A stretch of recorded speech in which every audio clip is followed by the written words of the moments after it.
Good evening, everybody. Pranam Maharaj. Yes, Namaskar. yes, namaskar. Good evening. Hariam Very hot Swamiji. here today. 114. 114 here.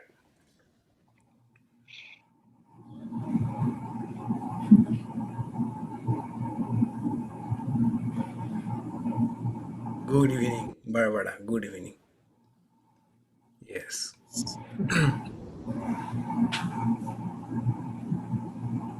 So, how is the weather around? How about Bay Area, Mr. Mehta ji? Oh, it is right now it's 94, Oh my but God. it was 106. Oh, so we are not too hot. Yeah, usually you're 10 degrees warmer, hotter than Bay Area. Yeah. Swamiji, you should come to Michigan. How is the weather at Michigan? 80, 82. Oh, okay. Okay. And how about Noel's place? Noel? I seen in the car 110. 110. Okay. Close to us. And what about Placerville? I think we're 104 today. Oh, Yeah. that also is hot for Placerville, is not it? Yes, yes.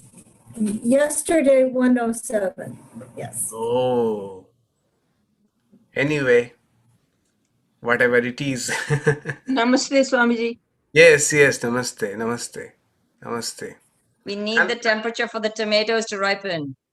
Oh, okay. How is the weather in Thailand though? At your place? 85? 85. Yeah. What is you are in centigrade, right? In Yes, Celsius. Celsius. So I think it must be 38 hours. Yeah, around 20. No, sorry, 29, 30. Oh, 29, 30. Okay, pleasant. I would Yeah, say. it's quite, for us, it's very nice. It's normally very hot. Okay.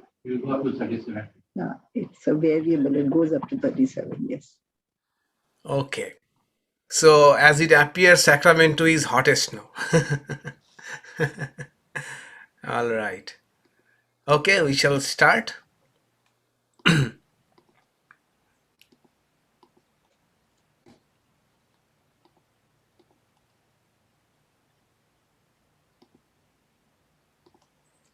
We shall chant today all the 6 Vedic chants, peace chants, Vedic peace chants.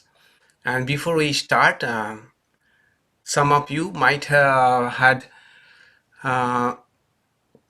pointed out a few mistakes in the script, but I again went through the entire script.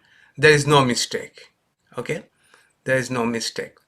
At that moment when you pointed out, I did not see much. I did not see carefully. There is no mistake in the script whatsoever in none of the chants. Someone pointed out in the probably 5th chant there is mitat. So someone pointed out it should be mitat.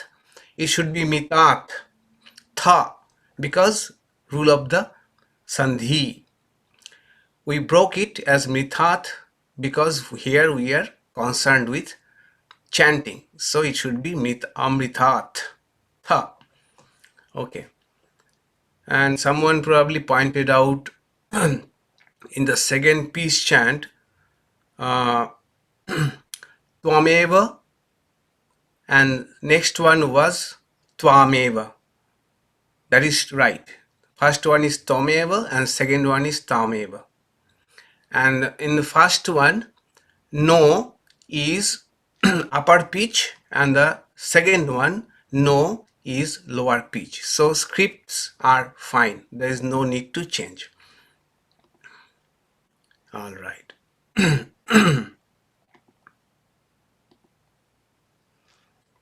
So today what we shall do, we shall chant along. Okay. It's the final day of the Vedic peace chants, so we shall chant along without breaking them apart. For each, we shall first chant, read out the English translation together. Then we shall try to chant along. Okay. Om, may the Supreme Spirit protect us. May the Supreme Spirit nourish us. May we work together with great energy. May our study be vigorous and fruitful. May love and harmony dwell amongst us. Om, peace, peace, peace be unto all. Okay, we shall chant along together. Om Sahana Bhavatu Sahano Bhunaktu Saha Viryam Karvavahai Tejasvinavadhitam Astu Ma Vidvishavahai. Om Shanti Shanti Shanti. Once more. Om Sahana Bhavatu Sahano Bhunaktu Saha Viryam Karovavahai Tejasvinavadhitamastu Ma Vidvishavahai. Om Shanti Shanti Shanti.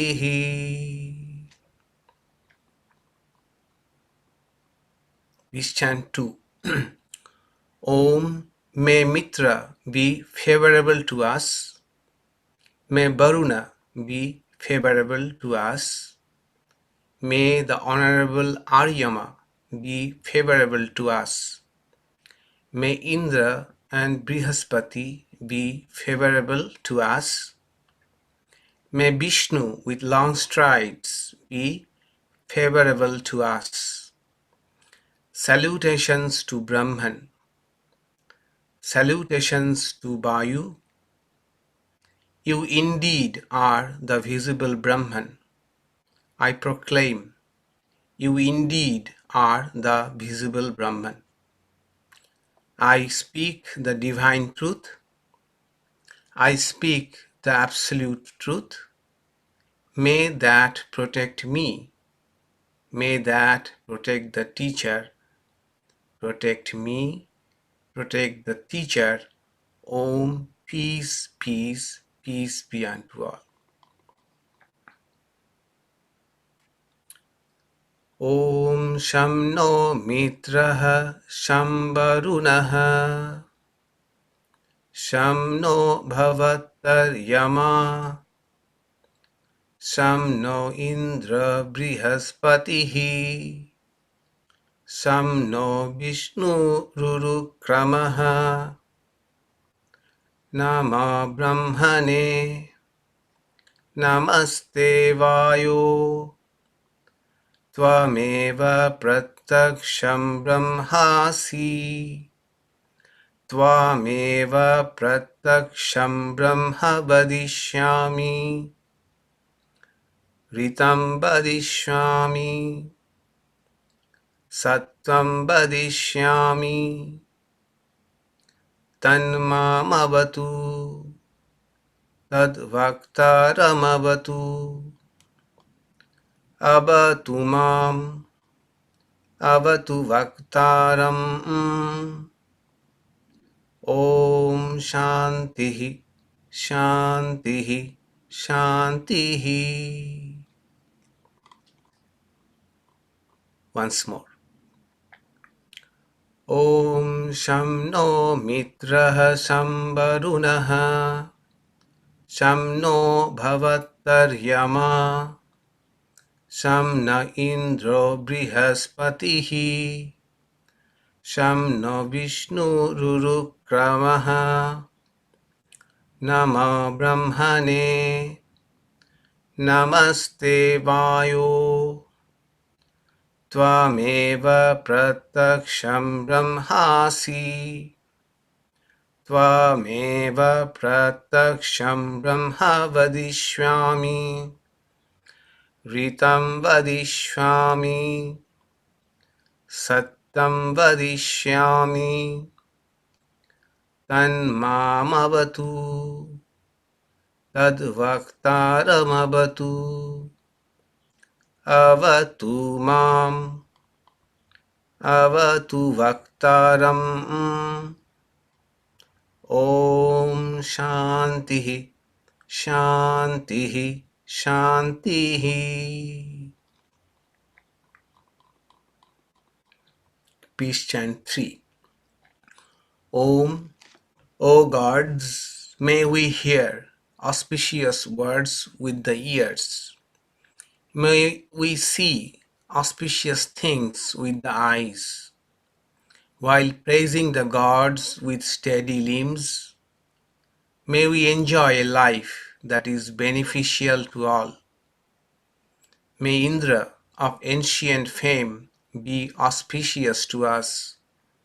May the all-knowing Pusha be propitious to us. May Garuda, the destroyer of evil, be well disposed towards us. May Brihaspati ensure our welfare. Om peace, peace, peace be unto all.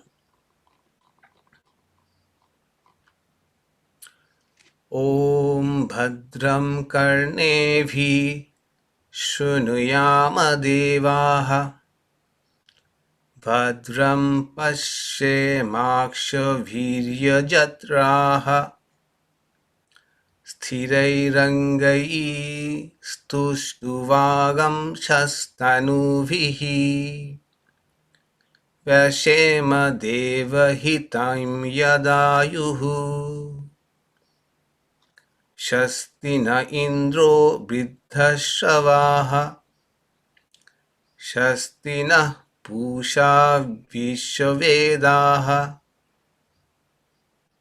Shasti nastaksho arishtanemihi Shasti no brihaspatir dadhatu Om Shantihi Shantihi Shantihi. Once more.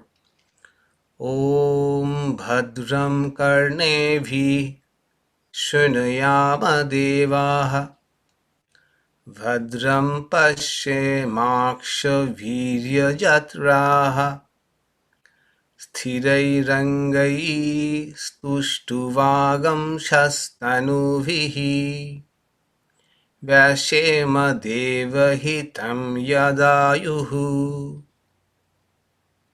Shastina Indro Vriddhashavaha Shastina Pusha Vishwavedaha Shasti nastaksho arishtanemihi Shasti no brihaspatir dadhatu Om Shantihi Shantihi Shantihi.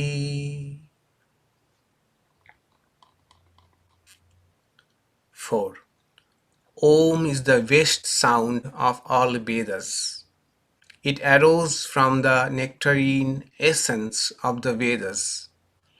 May I hold the immortal teaching in my mind. May my body be strong. May my speech be sweet. May I hear a lot of wisdom.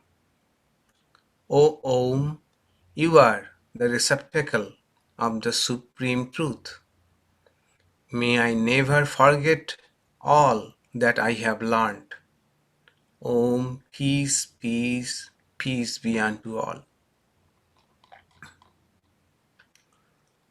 ॐ यश्छन्दसां ऋषभो विश्वरूपः छन्दोभ्योऽध्यामृतात् सम्बभूव समेन्द्रो मेधया आस्पृणोतु अमृतस्व देवधारणो भूयासं शरीरं मे विचर्षणम् जिह्वा मे मधुमत्तमा कर्णाभ्यां भूरिविश्रुवम्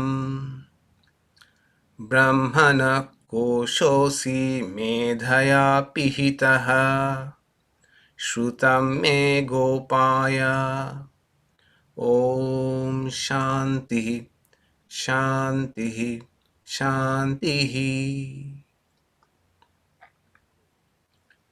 Once again. ॐ यश्छन्दसां वृषभो विश्वरूपः छन्दोभ्योऽध्यामृतात् सम्बभूव समेन्द्रो मेधया आस्पृणोतु अमृतस्व देवधारणो भूयासं शरीरं मे विचर्षणम् जिह्वा मे मधुमत्तमा कर्णाभ्यां भूरिविश्रुवम् ब्रह्मणः कोशोऽसि मेधया पिहितः श्रुतं मे गोपाय ॐ शान्तिः शान्तिः शान्तिः. Please chant 5. Sweet blow the winds, and the oceans give forth blessedness. May the herbs and plants bring us health and happiness. Sweet unto us be the nights and dawns. May every particle of Mother Earth be charged with blessing. May the heavens shower us with benediction. Sweet unto us be the noble forest trees. Sweet unto us be the shining sun. Sweet unto us be all living creation. Om, peace, peace, peace be unto all. Om madhuvata ritayate madhuksharanti sindhavaha madhiirnas santoshadhihi madhunaktam utosasi madhumat parthivagam rajaha madhudaur astuna pita madhumano vanaspatir madhumagam astu suryaha madbhirgabo bhavantu naha. Om shantihi shantihi shantihi. Again. Om madhuvata ritayate madhuksharanti sindhavaha madhiirnas santo sadhihi madhunaktam utasasi madhumat parthivagam rajaha madhudaur astuna pita madhumano vanaspatir madhumagam astu suryaha madhirgavo bhavantu naha. Om shantihi shantihi shantihi. Last one. Om, that is infinite, and this universe is infinite. The infinite proceeds from the infinite. Then, taking the infinitude of the infinite, it remains as the infinite alone. Om, peace, peace, peace be unto all. Om Purnamadah Purnamidam Purnat Purnamudachyate Purnasva Purnam Adaya Purnam Evavasishvate. Om Shanti Shanti Shanti. Om Purnamadah Purnamidam Purnat Purnam Udachyate Purnasva Purnam Adaya Purnam Evavasishvate. Om Shanti Shanti Shanti. Okay, next time probably we shall start some hymn.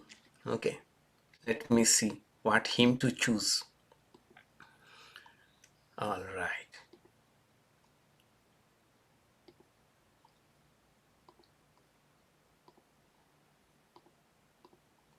So now Narada Bhakti Sutra is what we are studying now,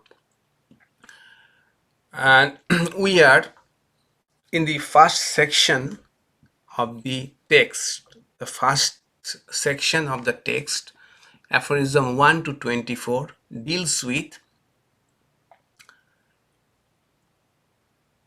nature of Parabhakti, the ecstatic, spontaneous love for God. And we are almost towards the end, where Narada is placing before us his definition of Parabhakti, supreme love. According to him, supreme love is dedicating all actions to God, that is, remembering God with one-pointed devotion all the time, remaining connected with God all the time, and feeling a sense of anguish if one forgets God. And then he after having said his definition of Parabhakti, he gave the example of the gopis, the milkmaids of Vrindavana, of Braja. By taking the example of the gopis, he is illustrating what is really total surrender. That gopis' mind was always fixed on Krishna. And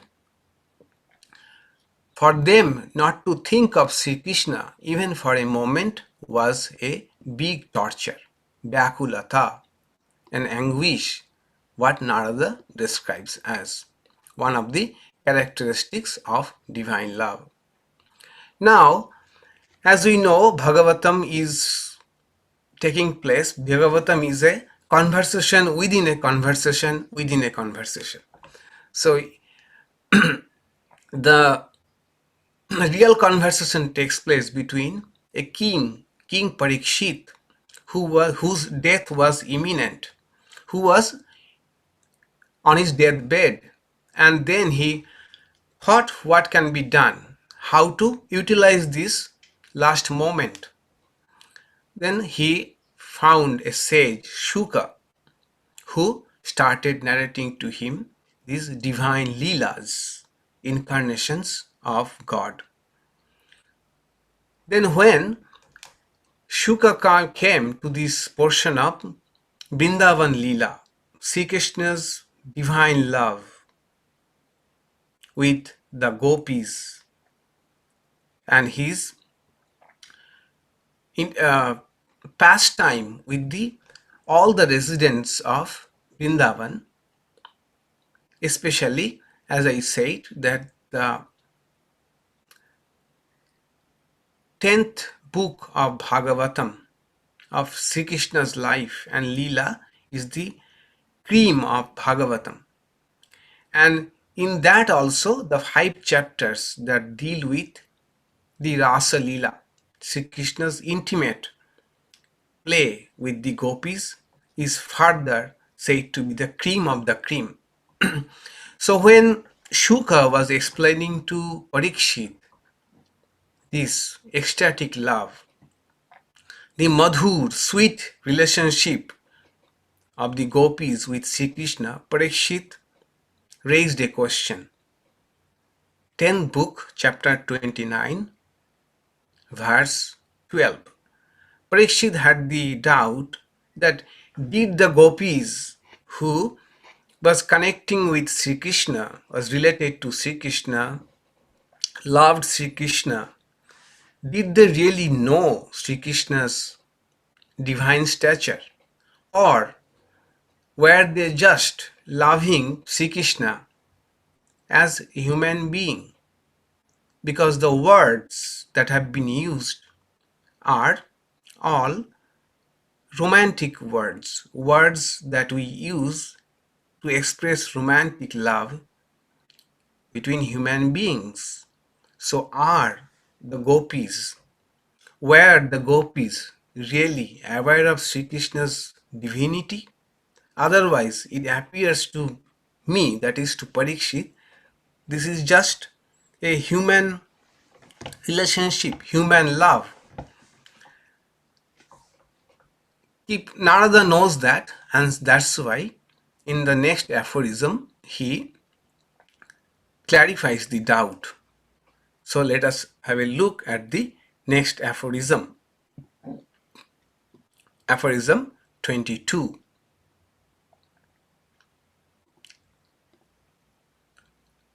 Here is aphorism 22.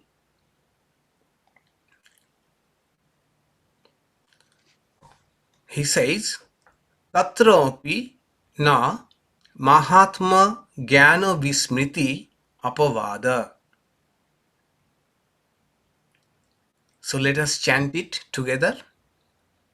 Tatra api na mahatmya jnana vismriti apavadaha.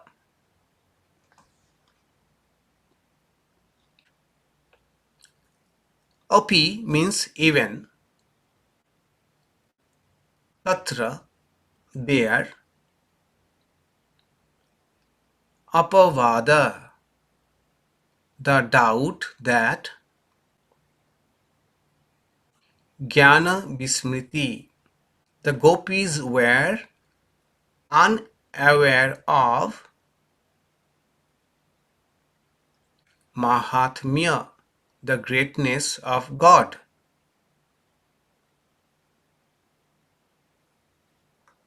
No, does not hold good.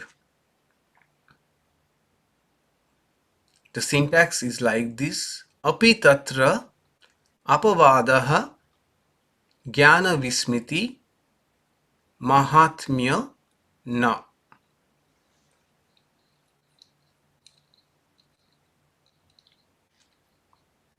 So the meaning of this aphorism is, even there, the doubt that the gopis were unaware of the greatness of God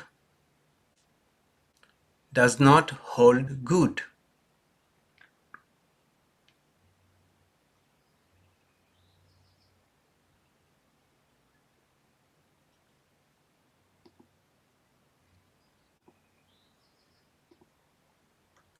Okay.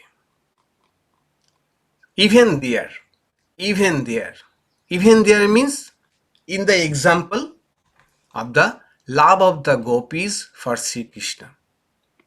There, the doubt is what one might say that in the Vrindavan Leela, the gopis were unaware of the divine stature of Sri Krishna. As I explained earlier, that Leela, this divine play, is only possible when the participants in the Leela forget the greatness of God due to the effect of, we said, Yogomaya, a kind of illusion, divine illusion, for which they forget the greatness of God. So there is a doubt that whether these gopis were aware at all about Sri Krishna's greatness. Narada says does not hold good. That is, why? Because the gopis were fully aware of greatness of Sri Krishna. They knew Sri Krishna was a divine incarnation, and they witnessed different divine miracles of Sri Krishna from Sri Krishna's very childhood. But, this is important, but the knowledge of greatness did not overpower their love for Sri Krishna. So when we are aware of greatness of a person, the resulting awe stands in the way of love. For example, suppose the family members, wife, children of President of United States. So if all the moment they think that the person we are dealing with, talking to, is President of United States, who is the most powerful, who is said to be the most powerful person in the world, can they relate? Can they connect as dad, as husband, as brother? So it was the same for the gopis. The gopis connected with Sri Krishna in Madhura Bhava. Madhura Bhava is the mood which is called the acme of relationship between devotee and God. The connection is between a lover and beloved. If the gopis were constantly aware of the majesty of Sri Krishna, they could not connect with him in this Madhura Bhava, this sweet relationship. Even though the gopis sometimes forgot about themselves, in their love for Sri Krishna, they did not totally forget Sri Krishna's greatness. When, for example, when during Rasa Leela, as we saw last time, Sri Krishna vanished for a while, the gopis first started lamenting, but again they started recalling all the miracles Sri Krishna had performed from very childhood. And in their, that portion of Bhagavatam is called Gopi Gita. Gopi Gita. The gopis chanting about praise of Lord. That is, gopis were aware of greatness of Sri Krishna. Gopis were aware of the divine stature of Sri Krishna, but it was not all the time uppermost in their mind. In fact, this is the essence of Leela. Even though the devotees are aware of God's greatness, they still, from time to time, appear to forget the greatness of God in Leela. That is why Narada says, in their case too, there should not be the doubt entertained that whether gopis' love for Sri Krishna was just like any other love, a romantic love, because there they had full awareness about divinity of Sri Krishna. We see in the life of Sri Ramakrishna that his wife, Holy Mother Sri Sarada Devi, was fully aware of Sri Ramakrishna's divinity. When Sri Ramakrishna passed away, the first thing people heard from Holy Mother Sarada Devi was, Sarada Devi cried out, Mother Kali, why did you leave me? But although she was fully aware of Sri Ramakrishna's divinity, in her day-to-day life, in their day-to-day life, we see that she is behaving like a loving wife to her husband who needed her care. And sometimes even Holy Mother went one step ahead of what Sri Ramakrishna wanted. Things Sri Ramakrishna probably did not want, but Holy Mother prevailed upon him, knowing that he needed that kind of treatment. For example, we know that Sri Ramakrishna could not digest milk well, but it was prescribed that he should be taken milk. Then Holy Mother did a trick that she boiled the milk so much it became thick, so that Sri Ramakrishna thinks that it is only little bit of milk. Okay, so all those, it is just human. It's just human. Sri Ramakrishna says that as one approaches God more and more, the majesty of God takes a backstage. The devotee feels that it is God who needs their care, not the other way around. Sri Ramakrishna says that in pure love, God appears to be smaller than the devotee. Devotee thinks that God needs my care, and that is the purpose of divine incarnation.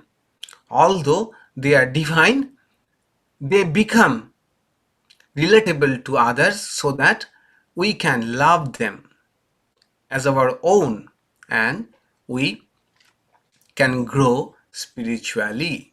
So the point is, the gopis, in gopis examples, gopis love may appear that to be a kind of romantic love, but it is not so. They were aware of Sri Krishna's divine stature. They knew the majesty of Sri Krishna. What will happen if that awareness is absent? If that awareness of God's greatness is absent, that is being said in next aphorism. Aphorism 23. Tad bihinam jaranam eva. Let's chant it together. Tat bihinam jaranam eva. The syntax is like this: bihinam tat eva jaranam. Bihinam, without, tat, that awareness, eva, the love is just like, jaranam, mundane lovers.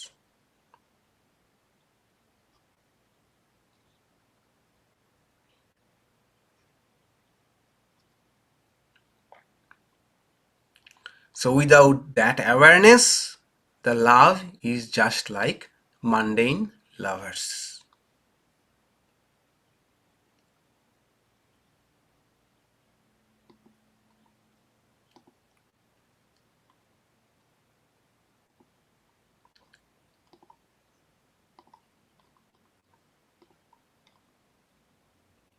So if that awareness was absent, it would not have been divine love.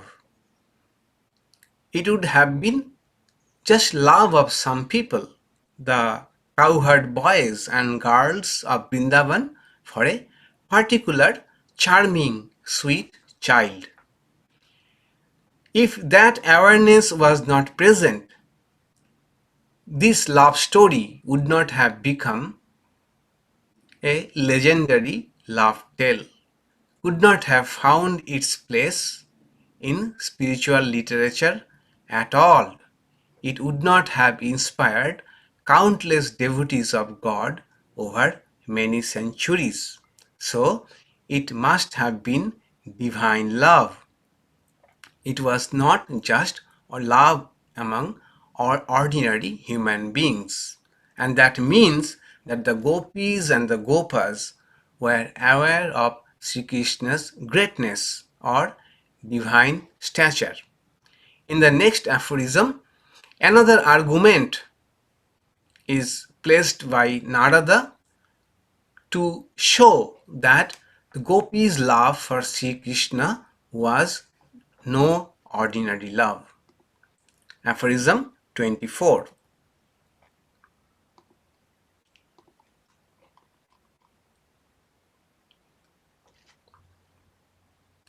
Nasti eva tasmin tat sukha sukhitvam. Let us chant together.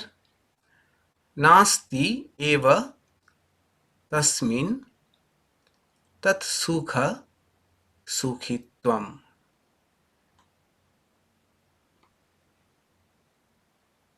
The syntax is like this. Eva tasmin nasti sukhitvam tat sukha.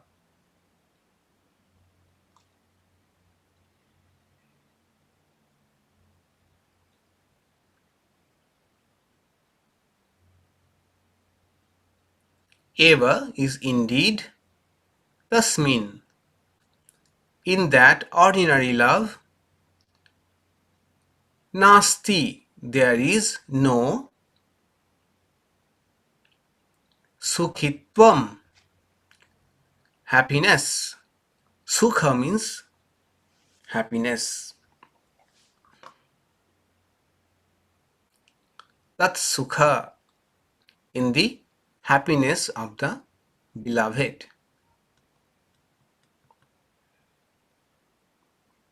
Indeed, in that ordinary love, there is no happiness in the happiness of the beloved.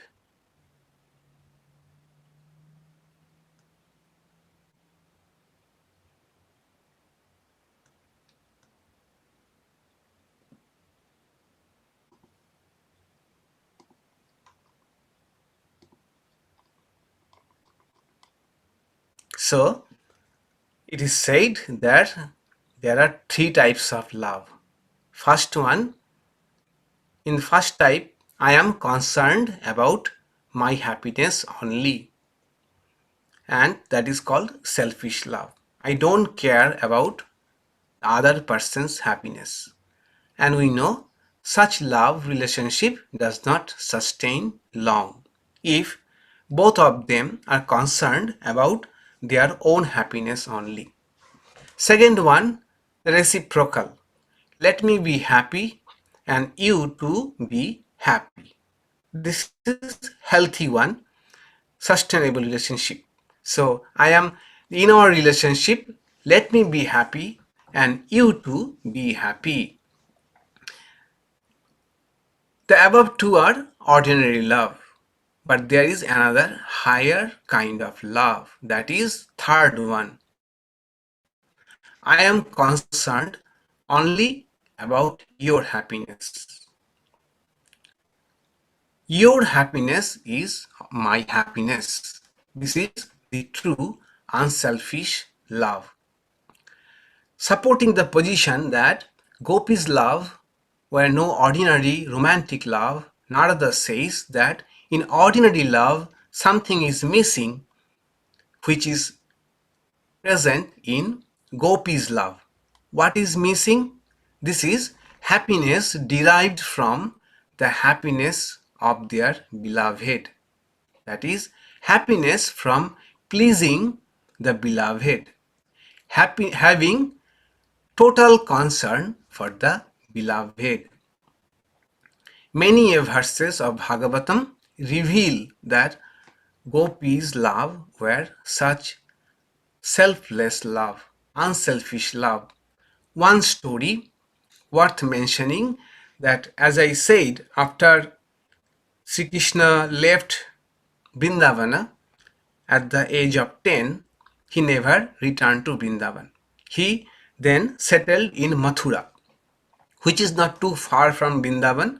But at that time, we can understand that it was not easy for people to move from one place to another.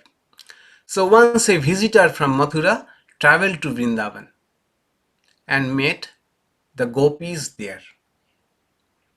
He noticed that the gopis were still lamenting for uh, the departure of Sri Krishna from Vrindavan.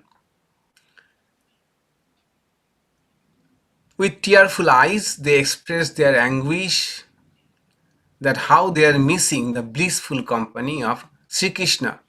Then they took the visitor to different places of Vrindavan and started showing him, this is the place where Krishna did this. This is the place where, this is the meadow where Sri Krishna used to take the cows for grazing. This is the place where he did Rasa Leela, all those things. Then they asked, how is our Krishna? Does he remember us at all? Is he happy there at Mathura? And will he come to Vrindavan at all to see us? The visitor felt, very pained to see the anguish of the gopis. Then he said, as far as I know, Sri Krishna is living very happily in Mathura. And while you are crying here, thinking about Sri Krishna, I don't think that Sri Krishna is at all concerned about you.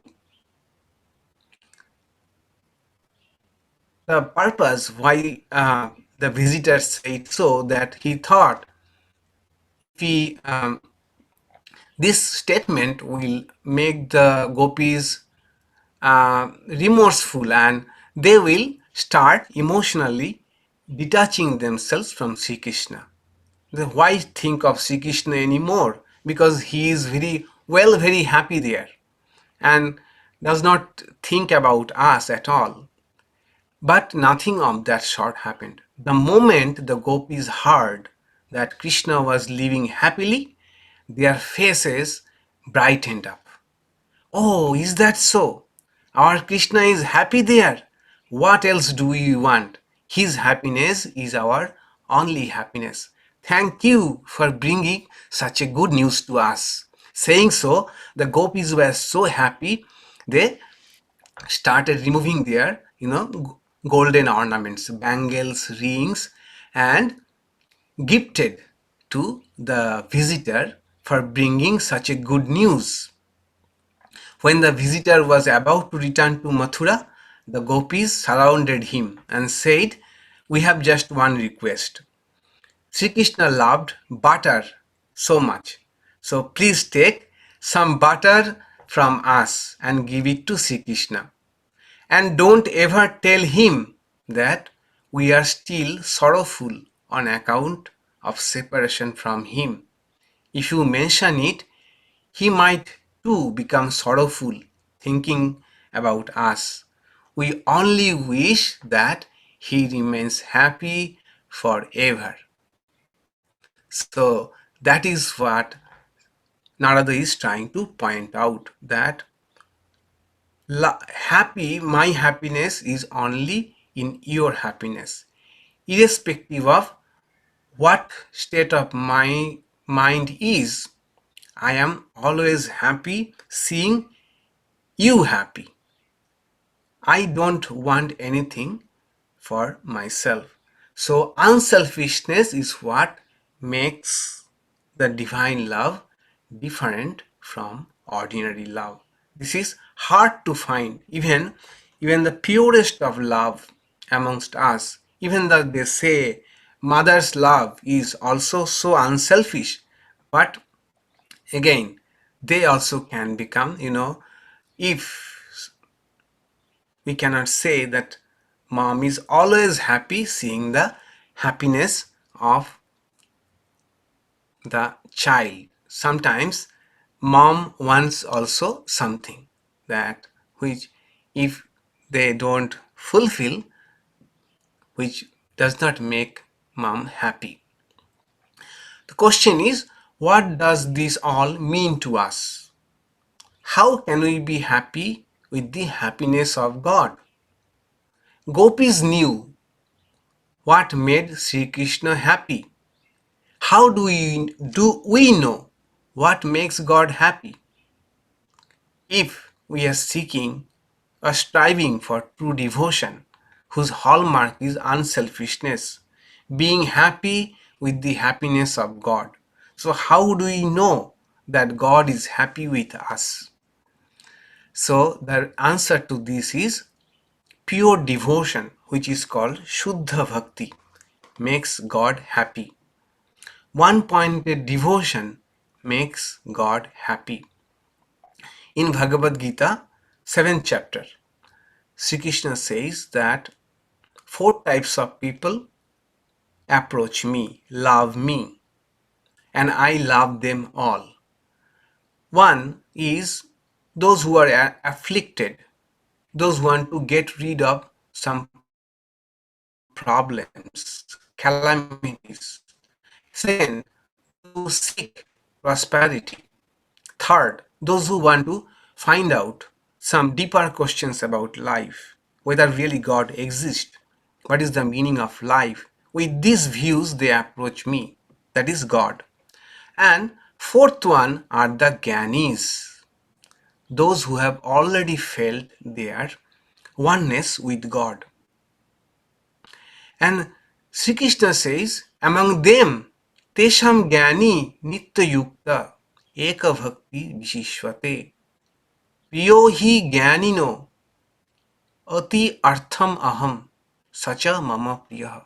So, among them all, only Gyani, who has understood, recognized, discovered their oneness with God, they have one-pointed devotion to me. And although all devotees are beloved to me, Jnani is whom I like most. Why? Because one who has realized without doubt there is no difference between them and God, they have become one with God. And the logic is we love ourselves the most. Brihadaranyaka Upanishad, to quote, Brihadaranyaka Upanishad says, nobody loves child for child's sake. Nobody loves dad for dad's sake. It is the core of everything is my own self involved.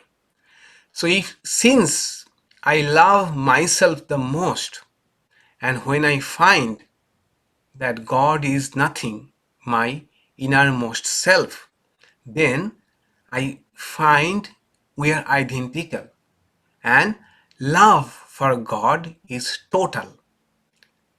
God is also extremely pleased with such a devotee.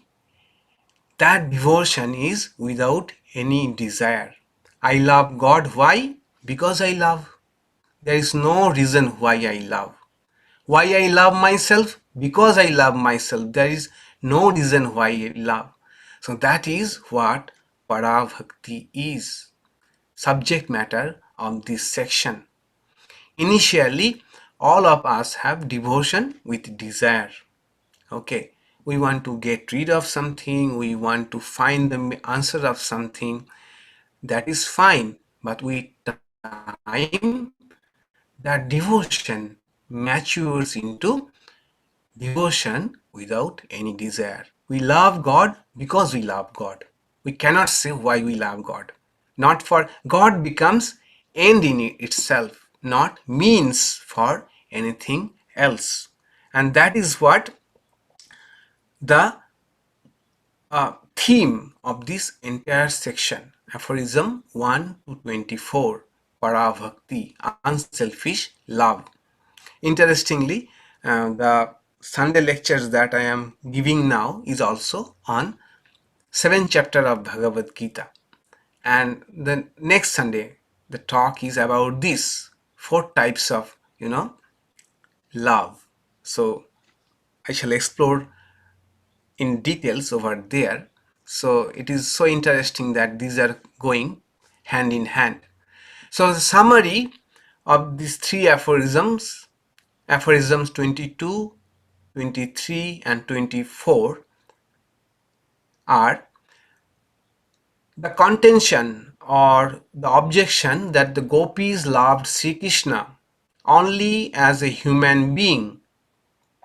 This contention does not hold good. Gopis were aware of Sri Krishna's divine stature, but it was not uppermost in their mind.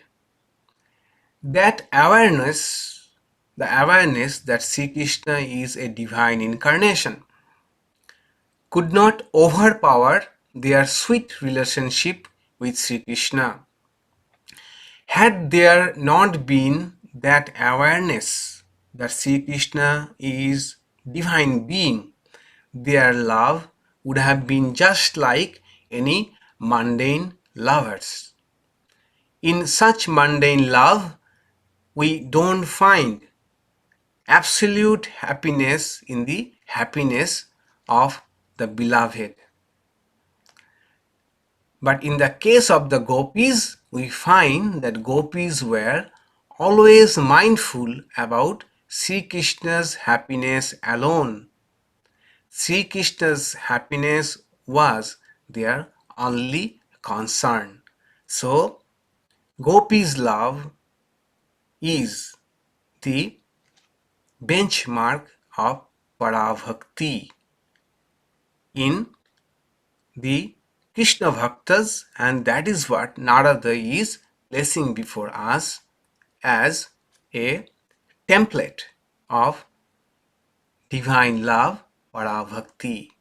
Next section, next 8 aphorisms will be about the greatness, about the path of Bhakti. What is so special about Bhakti, which are not present in other paths. And as we know that when we read Raja Yoga or meditation, we find that it appears nothing is better than this. In Jnana Yoga, they would speak about this is the supreme. And in Bhakti too, we will find Narada will try to defend why Bhakti is such great. That we will see in the next 8 aphorisms. But before that, probably in the next class, we'll see overview, do an overview of what we have studied so far in these 24 aphorisms. Okay, I see already a question. I think, okay.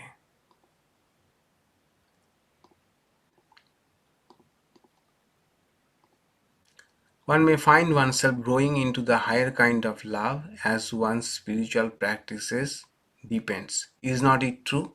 Absolutely. Absolutely.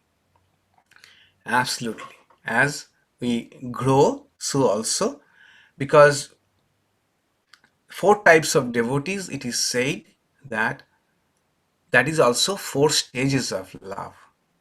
4 stages of love. Sri Krishna is telling 4 types of devotees. It also signifies 4 stages of a devotee's life. What Sri Krishna wants to say is, or what the message we want can take is, it is all right to start from a level, say, where we want something and for that we are seeking God. It is all right to start with there, but it is not all right to stay in that level for long, right? We have to move, we have to transcend so that our love matures and become more and more unselfish. Any other question, doubt, comments, thoughts?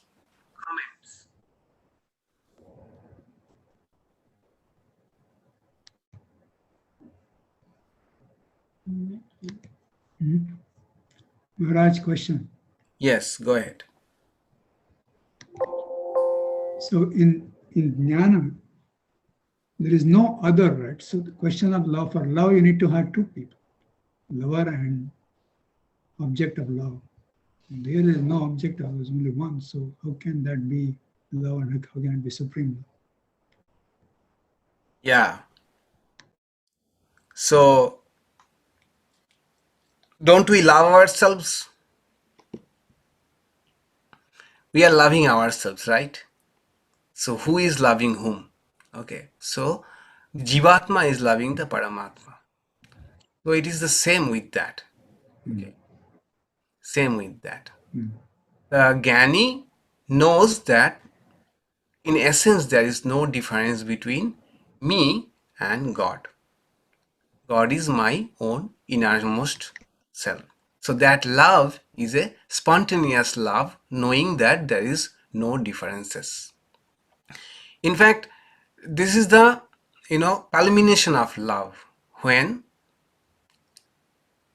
we become identified with the object of love.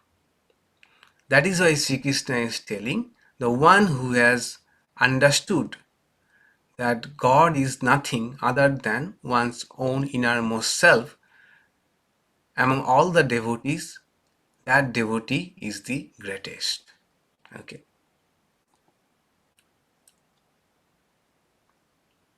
The process itself becomes the object of devotion. Which process? Which process?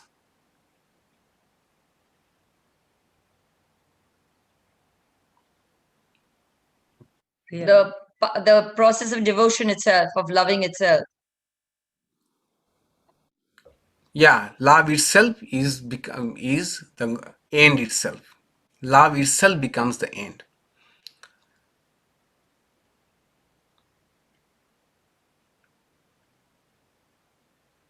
I sometimes find my love as the combination of the first three types of devotees. Is that natural in the course of a devotee's journey? What should I do to progress? Yes, that is natural. And what should we do? We should keep on loving, because that will naturally change. Is there a subconscious exchange of unselfish love between the devotee and God?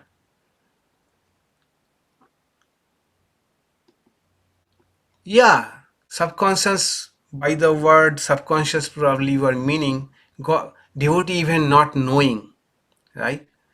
Exactly. This is the goal. When we shall even forget that we are loving God. Okay. For example, even our day-to-day life, when we are loving, we love somebody. Do we always remember that I am loving? It is always at the back of the mind. Okay. So the devotee's also love for God is something going on, not in the conscious mind. Okay. It has become so natural that imperceptible. This love has become imperceptible.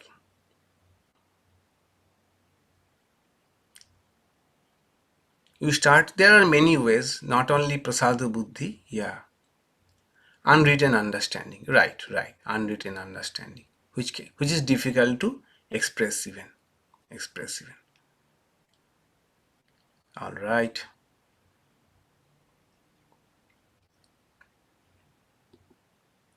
Okay, so we shall do some little meditation, and probably today is the first day when we covered 3 aphorisms, right? The most we have covered so far have only maybe 2 aphorisms. All right, so give me a minute. What is the source of the last peace chant about the infinite? Yeah, last peace chant, Upanishads.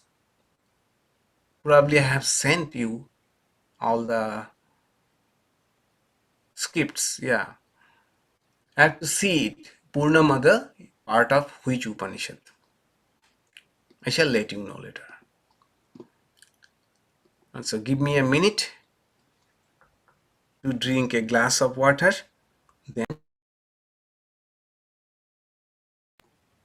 then we shall do that.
All right.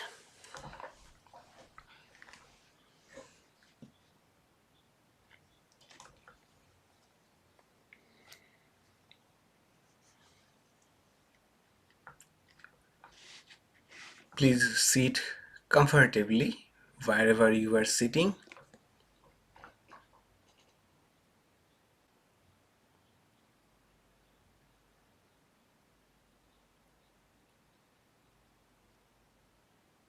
Take a deep breath.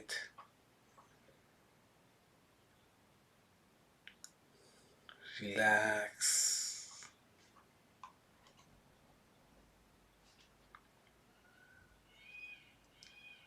Let all your worries, thoughts go.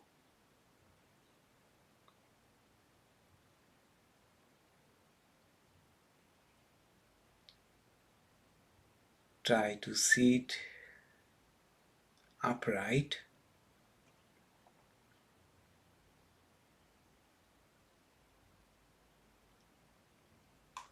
but relaxed.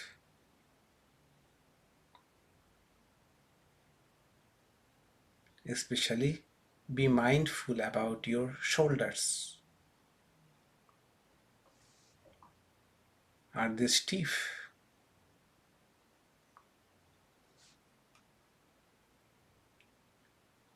Let them drop.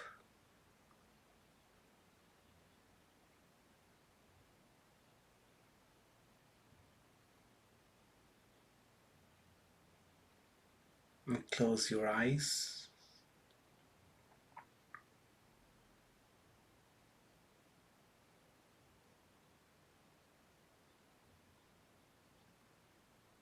Try to feel your contact with the chair, with the ground.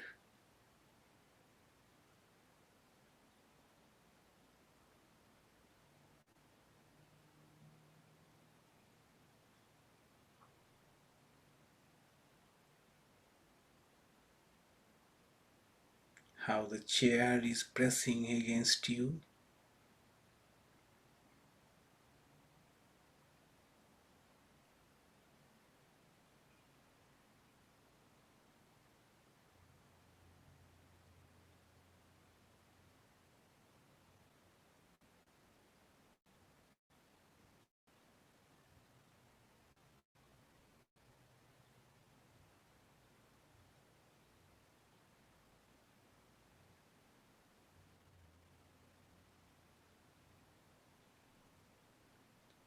Try to be aware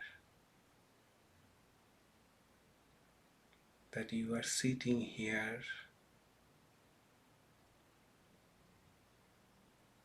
on your chair,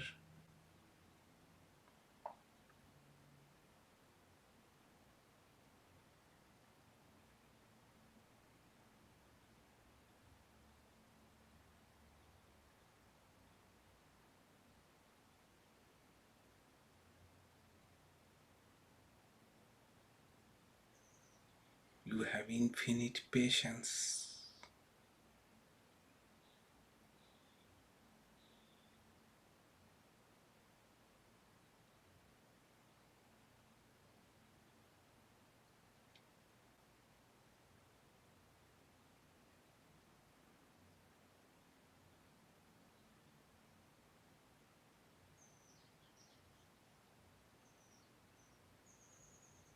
Take a moment to adjust your posture.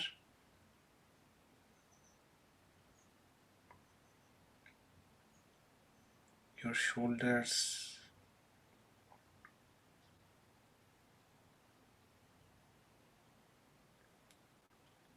feel relaxed.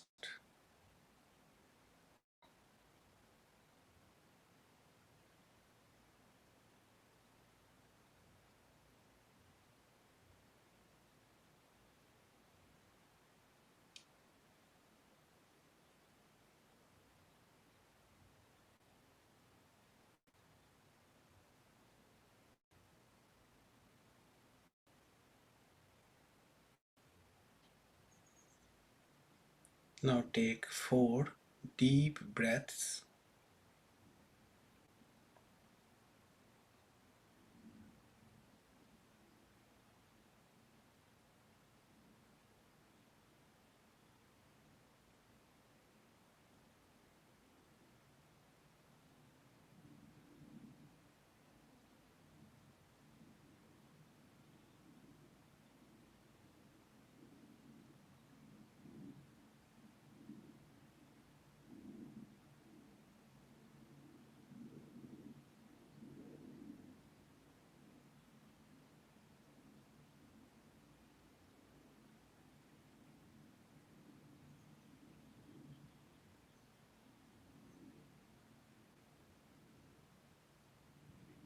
Come back to your normal breathing.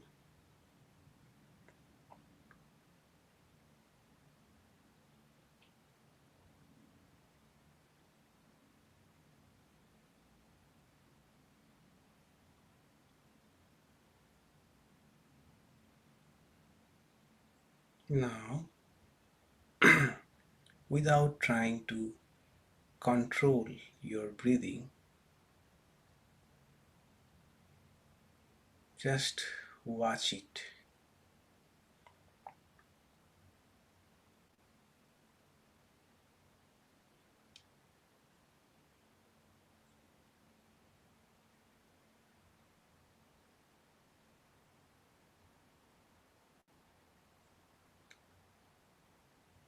Watch the expansion and contraction.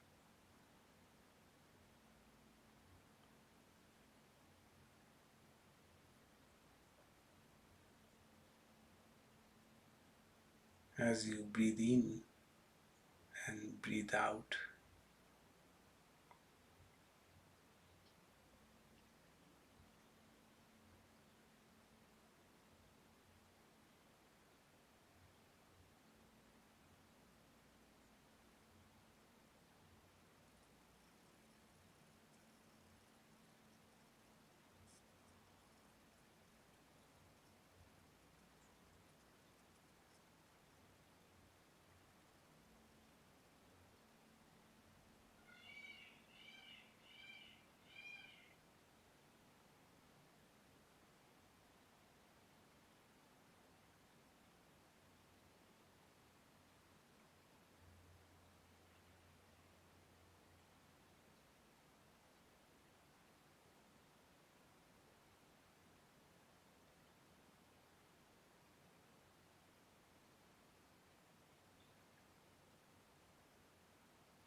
Now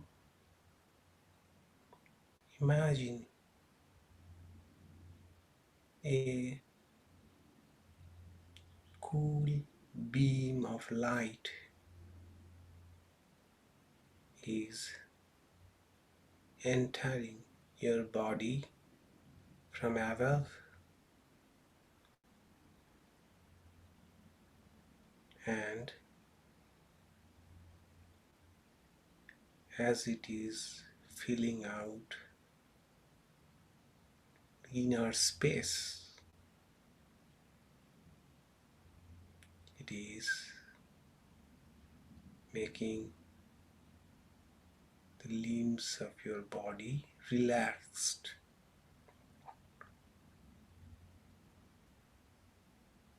starting from your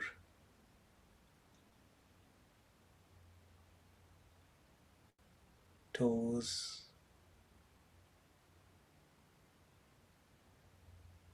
feet,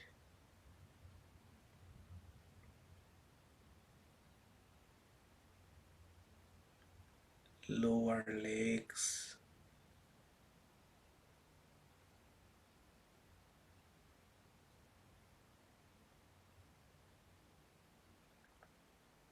upper legs,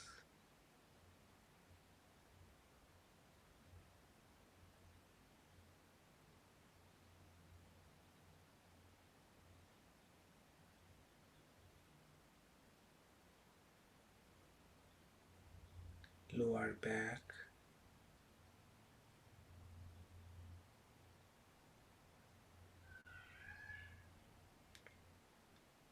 upper back,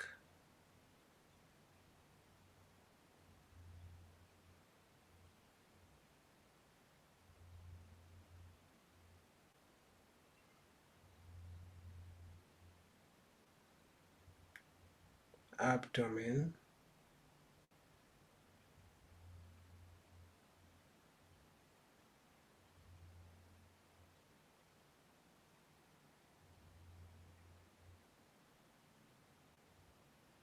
stomach,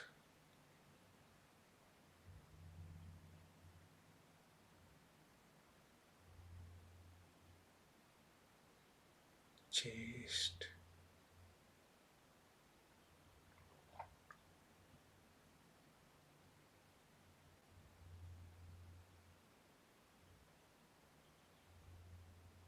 fingers of your hand,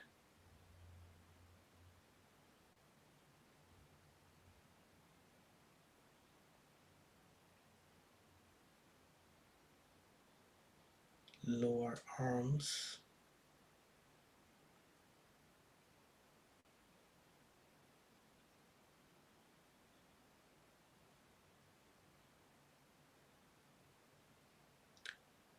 upper arms,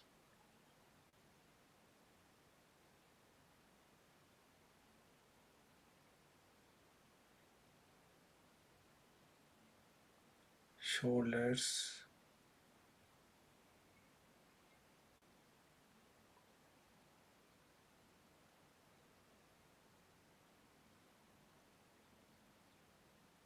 neck,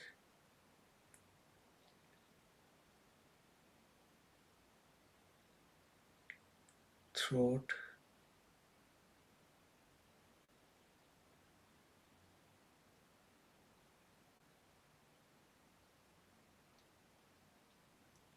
face,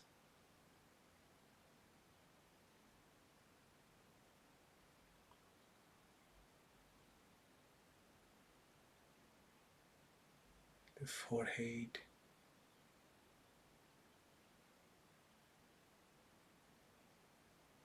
crown of your head,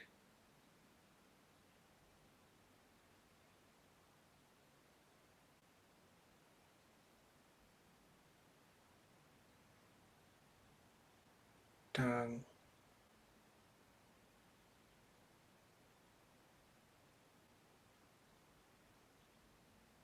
lips.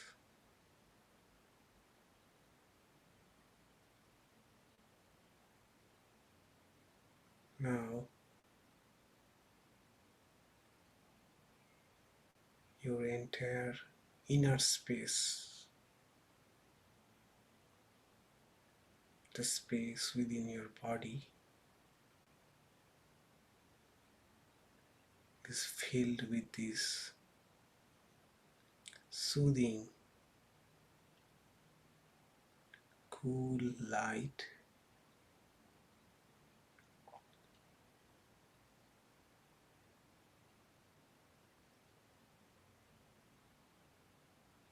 Try to feel this soothing, relaxing light within.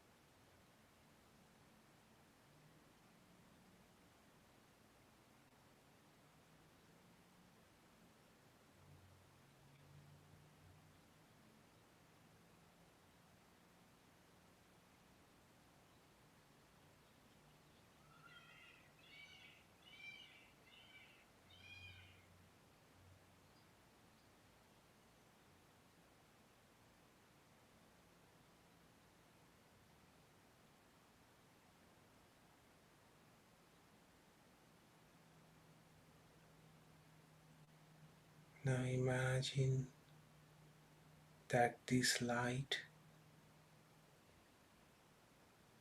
is coming out and expanding in all directions.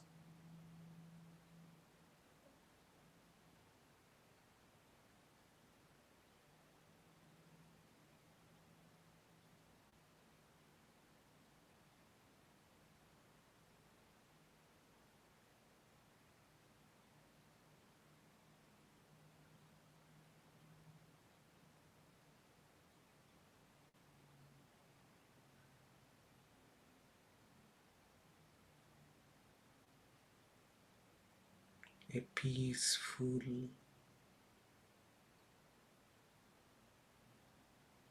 soothing,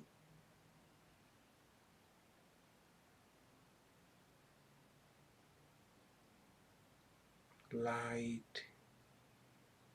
ocean of light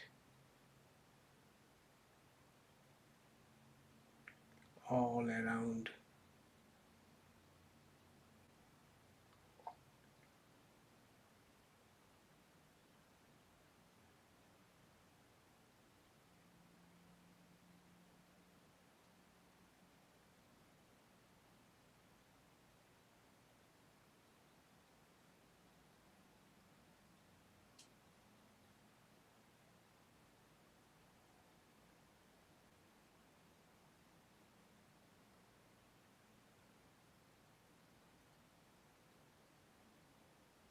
Only you and this ocean of light.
Now imagine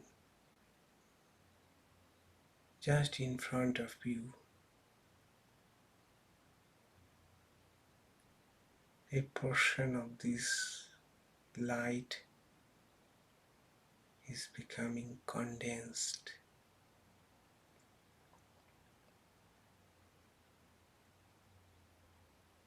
and taking the shape, form of your favorite deity.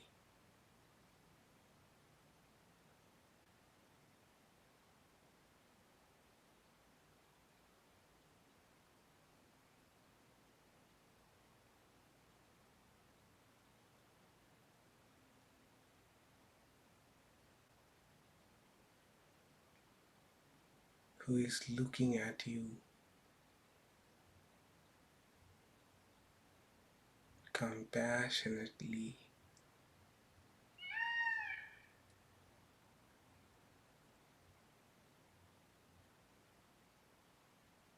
full of love,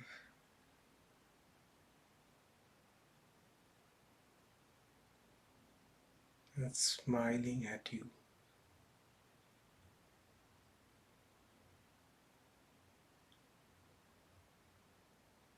You too are smiling back.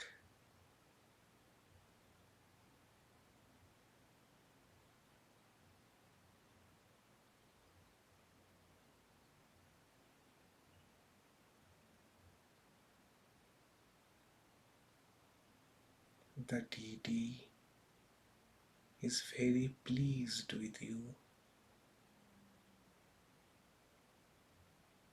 which makes you very happy.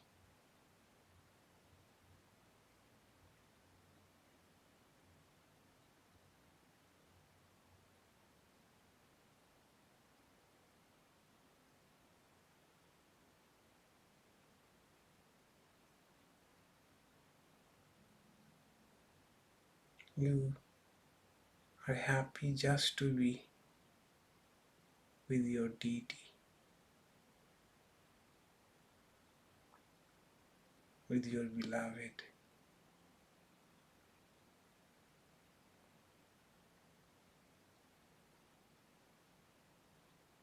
You don't want anything.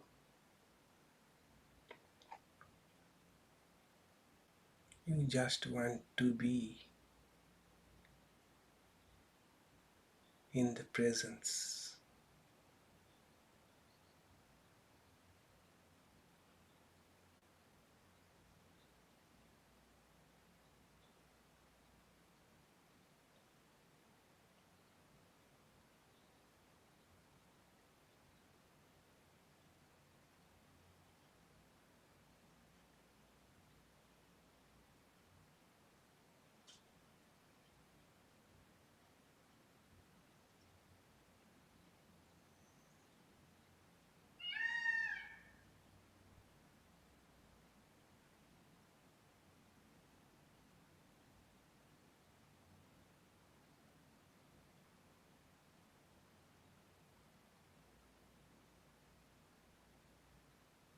Now imagine that you are merging with the deity.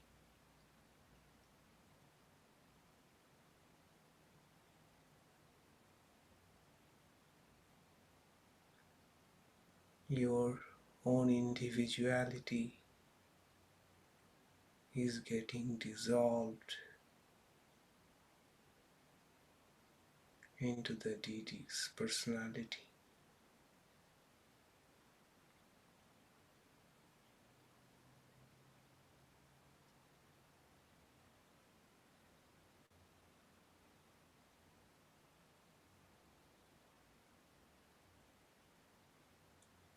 All that remains now is the luminous form of the deity.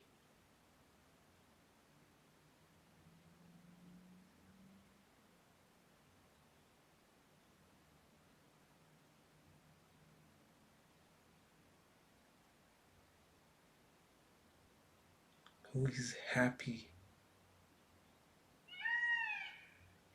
pleased,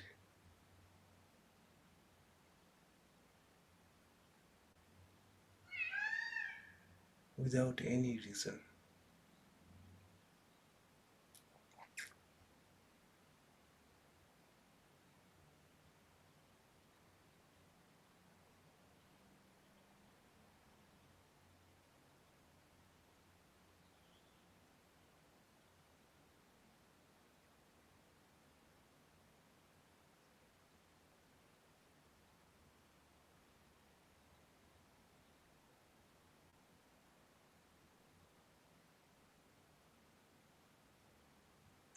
Imagine now the deity, the form of the deity is again melting into this ocean of light.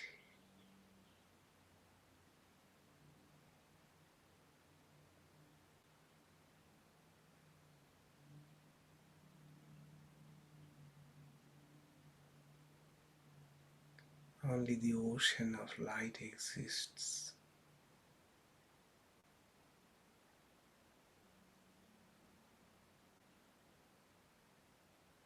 Vast.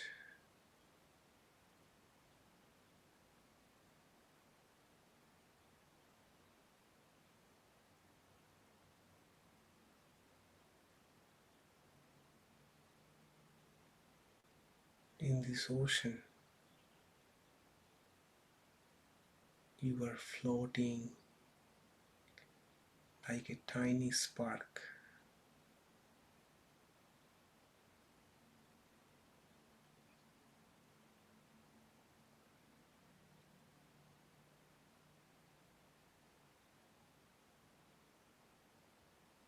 Happily,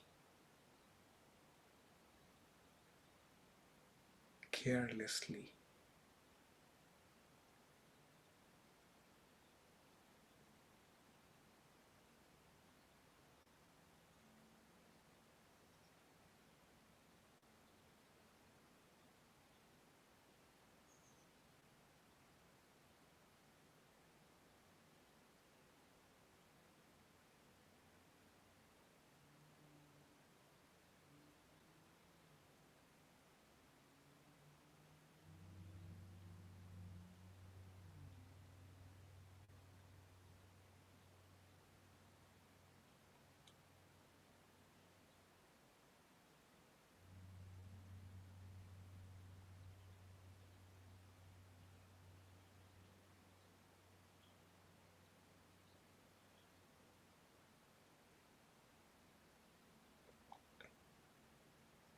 Now take 3 deep breaths.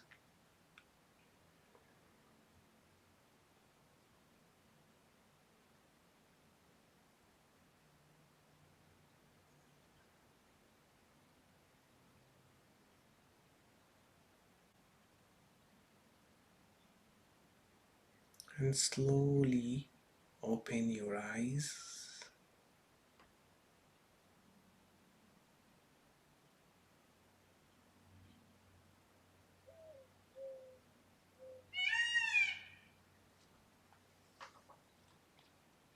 Try to maintain the mood for a while.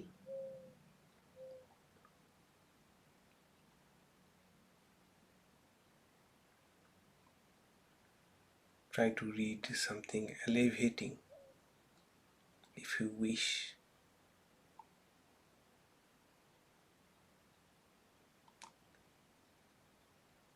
Om Shanti Shanti Shanti.